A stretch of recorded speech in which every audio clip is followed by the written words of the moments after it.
2, 1.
Kita ketahui bersama bahwa ada tanggul di Muara Baru yang bocor, yang sekarang ini viral. Tanggul di Muara Baru ini di kawasan Nizam Zaman, bagian hilir dari Pelindo. Seperti yang saya sampaikan kemarin maupun tadi pagi, kami menyadari sepenuhnya bahwa hari ini dan besok, puncaknya besok jam 9 pagi, pasti robnya akan tinggi sekali. Maka untuk itu pemerintah Jakarta sedang membantu untuk penambalan kebocoran yang terjadi walaupun sebenarnya bukan tanggung jawab kami, tapi ini bagian dari apa yang kami merencanakan sebelumnya.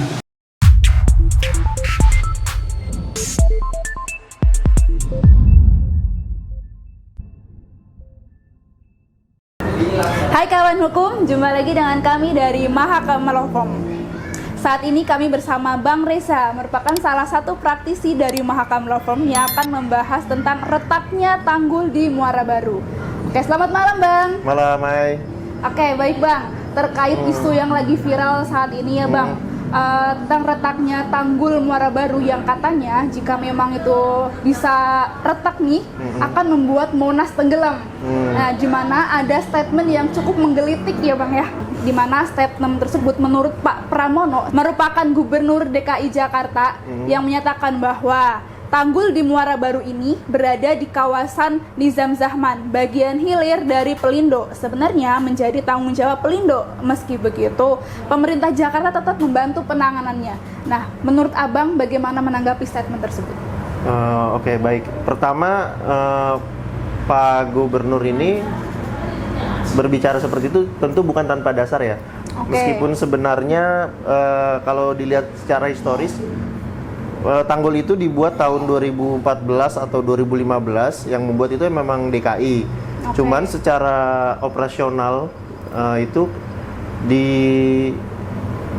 dilakukan, itu dipelihara oleh sama Pelindo yang merawat si tanggul tersebut, karena itu emang posisinya tuh ada di bagian hilirnya pelabuhan Nizam Zaman itu yang tadi Mai bilang. Nah, terus terkait sebenarnya itu tanggung jawabnya siapa sih gitu kan? Iya, cukup. Pak Gubernur kan ngomong seperti itu ya, dia bilang tanggung jawabnya Pelindo ataukah Pemprov? Ya secara aturan memang itu kewenangannya, tanggung jawabnya si Pelindo. Cuman jika kita melihat dampaknya nih, ini kan udah rembes nih yang tadi Mai bilang menenggelamkan Monas sebenarnya iya. sih. Kata menenggelamkan itu ngeri ya. Sebenarnya lebih pas menerjang Monas. Nah, akhirnya bisa menerjang Monas. Nggak tahu tenggelam atau enggaknya ya kan. Gubernur tuh bisa mengantisipasi terlebih dahulu, misalnya dengan yang sekarang sudah dilakukan, seperti naruh karung pasir di tanggul-tanggul tersebut. Nah, itu mungkin dia bisa melakukan sampai situ. Tapi untuk merombak total, memperbaiki total, itu sebenarnya kalau melihat dari histori atau aturannya masih harusnya si Pelindo, seperti itu. Selanjutnya Menurut Mas Reza ini apakah Gubernur DKI Jakarta ini bisa memerintahkan Pelindo untuk memperbaiki tanggul tersebut? Bisa memerintahkan itu kan kesannya seperti atasan menyuruh bawahan ya. Oke. Sebenarnya secara hierarki tidak bisa. Oke. Karena Pelindo itu kan BUMN. Jadi dia nggak bisa untuk langsung nge-cross ke seperti itu, nggak bisa. Tapi bisa dengan strategi lain, misalnya Pemprov DKI menginstruksikan sesuai dengan Undang-Undang Nomor 24 Tahun 2007 tentang penanggulangan bencana. Ini kan viral ya.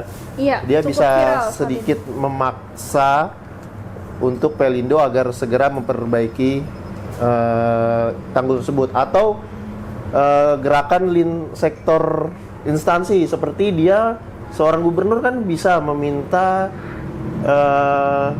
Kementerian BUMN yang mana yang iniin Pelindo kan, atasannya Pelindo lah bahasanya, untuk segera memperbaiki tanggul tersebut, seperti itu. Jadi sebenarnya untuk ini kan gimana ya bahasanya, Mei, kejar-kejaran ini ya, kita nih nggak pernah tahu nih apalagi air laut gitu kan, bisa jebol kapan saja gitu loh. Nah makanya diperlukan gerakan cepat sih untuk mengatasi hal tersebut.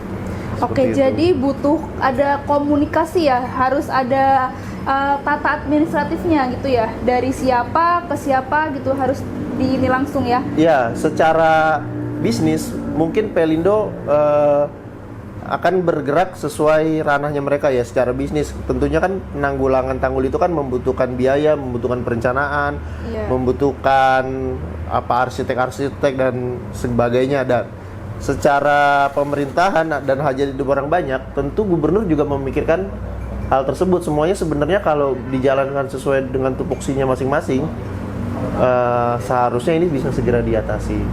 Oke, baik. Jadi diperlukan adanya komunikasi ya antara DKI Jakarta dengan Pelindo sendiri untuk saling kerjasama lah ya, istilahnya kerjasama untuk menyelesaikan permasalahan tadi. Benar. Oke. Kurang lebihnya seperti itu kawan-kawan hukum. Cukup sampai di sini ya ngobrol santai kita malam ini. Sebelumnya terima kasih Bang Reza atas waktunya. Semoga kita bisa berjumpa lagi ya di lain-lain. Mantap.